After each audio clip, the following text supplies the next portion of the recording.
வணக்கம் சொந்தங்களே. பிரண்டை துவையல் செய்யலாம் எப்படின்னு பார்க்கலாம் வாங்க. வானல் அடுப்புல வச்சுட்டேன். பிரண்டையை கழுவிட்டேன்.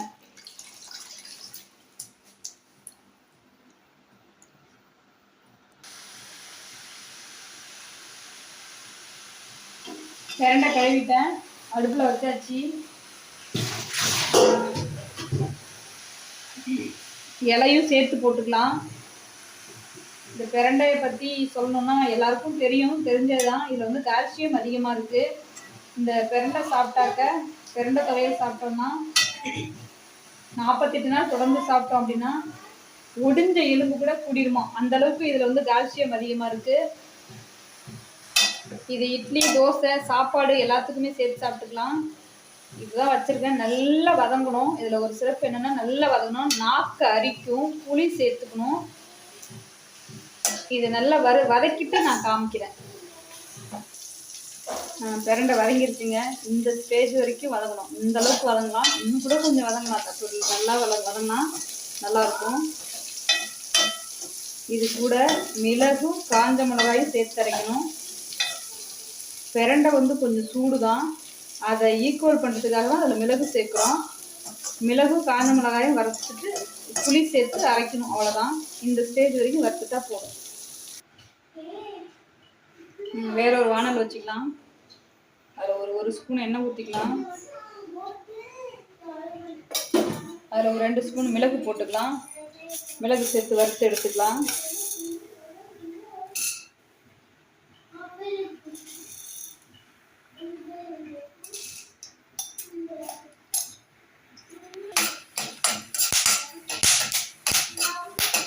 மிளகு பொரிஞ்சிருச்சு, வெடிக்க ஆரம்பிச்சிருச்சு. போதும். மிளகு பொரிஞ்சிருச்சு, எடுத்துட்டேன். காஞ்ச மிளகா போட்டுக்கலாம். ஒரு 6 காஞ்ச மிளகா. அதை வறுத்து எடுத்துக்கலாம்.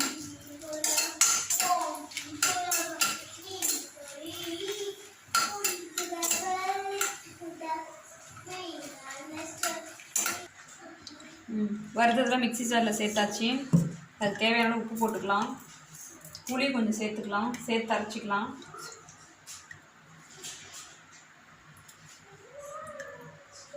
அதுக்கப்புறம் நாரெல்லாம் எடுத்துட்டு போட்டுருங்க.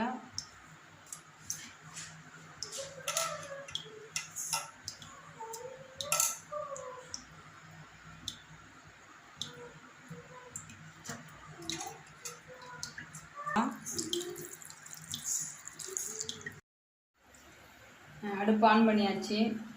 வானல் வேறு வானல் வச்சுருக்கேன். புளி ஊற்றிருக்க தலை, இதில் புளி சேர்த்து அரைச்சிருக்க தலை. முடிஞ்ச வரைக்கும் அலுமினியத்தில் புளி செய்ய வேணாங்கிறதால நான் சில்வரில் செய்கிறேன். அலுமினியம் தவிர்த்து வேறு எதில் வேணாலும் செய்யலாம். மண்பானையில் கூட செய்யலாம். மண் சட்டியில் ஒரு 4 ஸ்பூனு, ஒரு 5 ஸ்பூன் எண்ணெய் ஊற்றிக்கிட்டேன்.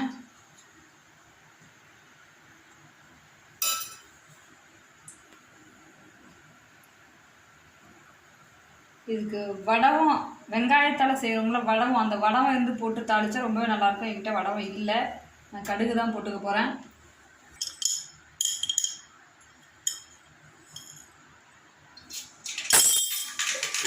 கடுகு பொரிஞ்சிருச்சு. நம்ம அரைச்சி வச்சுக்கிட்ட சேர்த்துடலாம். உள்ளே சேர்த்துடலாம்.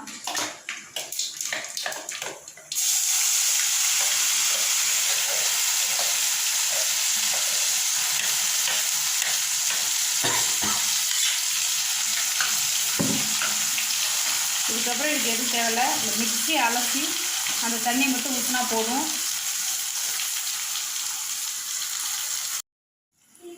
பாருங்கள், நல்லா கொதிச்சிருச்சு. எண்ணெய்லாம் பிரிஞ்சு மேலே வந்துருச்சு. இந்த மெத்தடில், நான் சொன்ன மெத்தடில் செய்யுங்க. பிடிக்காதவங்களே இருக்காது. யாருக்கும் பிடிக்கலன்னே சொல்ல மாட்டாங்க. டேஸ்ட்டு சூப்பராக இருக்கும். இது இட்லி, தோசை, சாப்பாடு எல்லாத்துக்குமே வச்சுக்கலாம். எல்லாத்துக்குமே சாப்பிட்டுக்கலாம். ஒரு வாரம் வரைக்கும் இருக்கும். நல்லா எண்ணெய் பிரிஞ்சு வர அளவுக்கு நிறைய எண்ணெய் ஊற்றி நம்ம நல்லா இந்த ஸ்டேஜுக்கு எடுத்து வச்சிட்டோம்னா ஒரு வாரம் வச்சுட்டு சாப்பிட்லாம். நீங்களும் ட்ரை பண்ணி பாருங்கள். செஞ்சு பார்த்துட்டு கமெண்ட் பண்ணுங்கள்.